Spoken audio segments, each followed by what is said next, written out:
Both my parents are from very devout and religious scholarly families.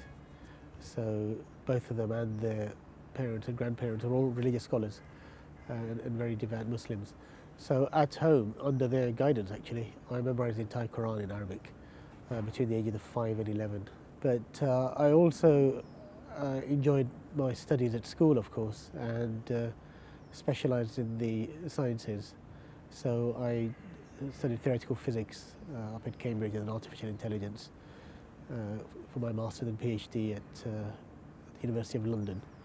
And then I worked in industry in sciences, in artificial intelligence, for about 8 years, followed by being an academic for 10 years, 1 year in Pakistan, 9 years at Middlesex University here in Britain. But in parallel with all this, I was quite an activist, again from a young age. I was a committed Islamist for 20 years. In fact, I was one of the leaders of the Salafi movement in this country in the 80s and 90s. As part of that, I'd served as an imam, so led the prayers at my own mosque. I got involved with the jihad as well. So in the 80s and 90s, our group sent dozens of fighters to Afghanistan. I myself went to Afghanistan on one of those trips and took part briefly in the jihad. A lot of that changed after 9/11. I did a lot of soul searching in that time in terms of what our interpretation of Islam meant for the world. You know, I'll admit, when 9/11 happened, I was actually happy about it. I kind of celebrated it because I was a committed Islamist.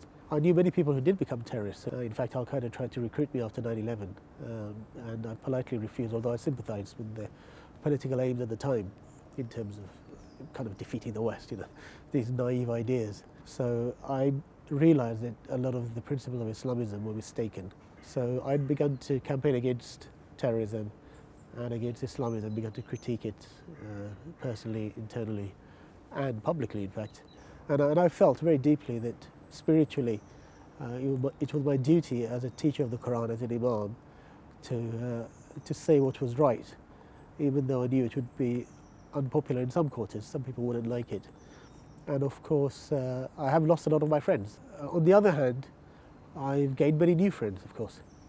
And I think that's how it is in life. No matter what you say, truth shouldn't be judged by the loudest voices or by numbers. I believe truth is a matter of principle.